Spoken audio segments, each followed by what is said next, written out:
This is the story of the most loyal, rebellious, reckless, and fearless marauder. This is the story of Sirius Black, a man whose life was marked by loss and whose death came far too soon.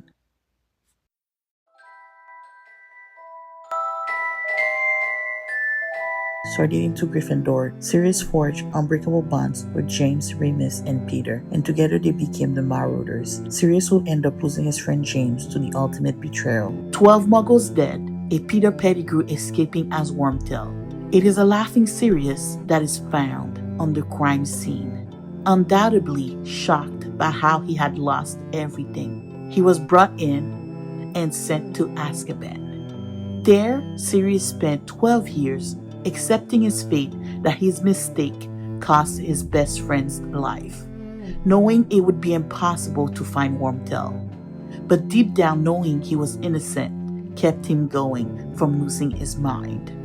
And it is by the luckiest of luck that during Cornelius Fudge's regular visit, Sirius asked him to leave him the Daily Prophet so he could do the crossword of the day. Sirius was looking for a distraction, but what he did not expect was to see Wormtail on the front page of the Prophet. This was the beginning of Sirius' plan to escape. Transfiguring himself into the Animagus, moving through the bars of his cell, and swimming to shore, Sirius Black had escaped, and nothing will stop him this time. He knew that Wormtail was too close to Harry, and that he was perfectly positioned to harm Harry if there were any whispers of Voldemort rising.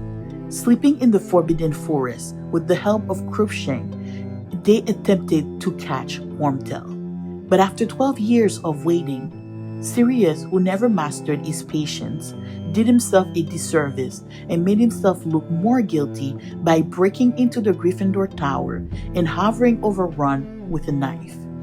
And this did make Wormtail run for his life, faked his own death, but not for long.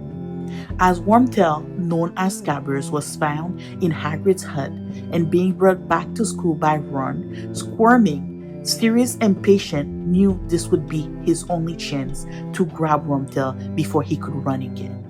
So Sirius at Padfoot ran up to surprise them, grabbing and dragging Ron under the Whomping Willow. There, through the tunnel in the Shrieking Shack, the truth was revealed. Sirius Black was innocent all along, and it is a hopeful Sirius who walks back through the tunnel with the happy thought that Harry will leave with him once his name was cleared.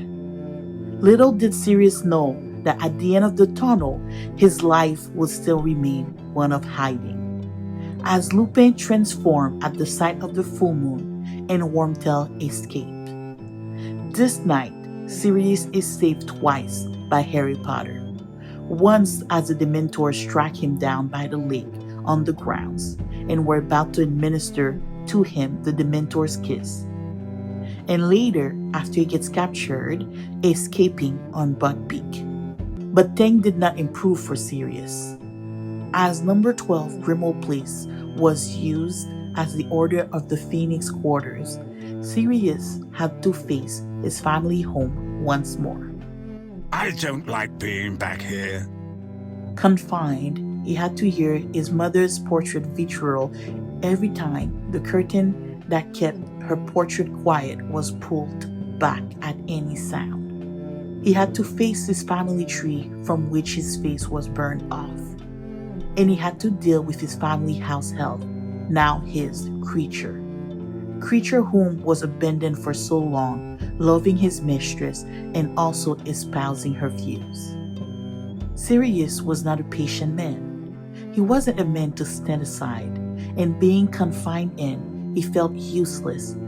And for once, Snape knew how to get back at Sirius, and took great pleasure at taunting him for being unable to help the Order, knowing how it was hard for him to stand aside, and often wanting to relive his glory days. He confused Harry to James.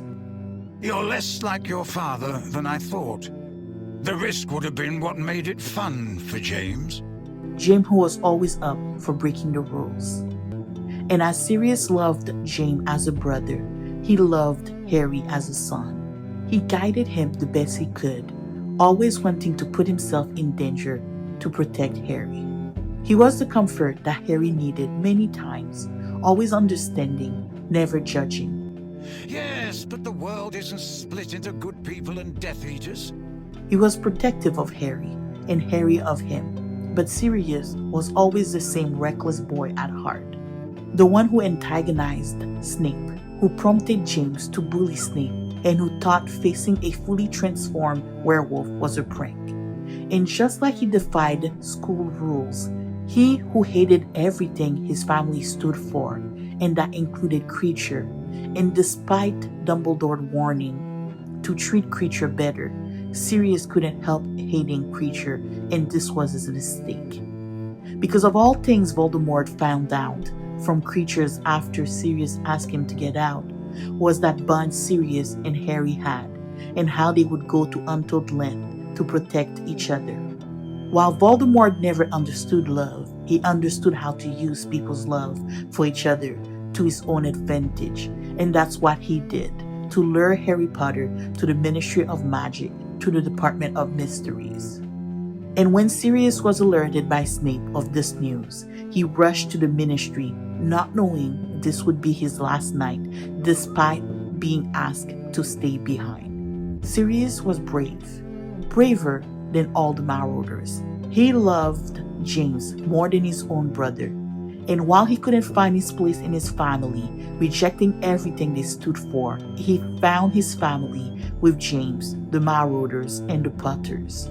And while his life was wasted in Azkaban, he found the courage he needed the moment he realized Harry would have been in danger with Wormtail so close, and from the moment he escaped, he dedicated the remainder of his life to try to protect Harry the best he could, advising him and guiding him with the little life experience he had.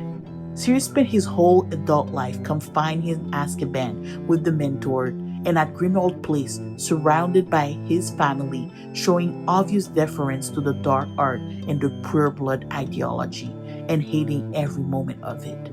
I never thought I'd be stuck in this house again. Arrogant and young at heart, who loved to taunt danger, break rules, dueled until the very last second. Sirius died young. Although he did not have any heir, he did leave behind a legacy in Harry, in offering him a perspective on the world and showing the ability to love instantly without regrets and limitless. And as he died with a smile on his face, he also lived his life with a smile, unbroken, rebellious, and despite his years at Azkaban, never jaded, always ready to pick up the fight. Sirius Black was the second Marauder to die, and while he was gone, his spirit stayed until the end with Harry and with us, the readers.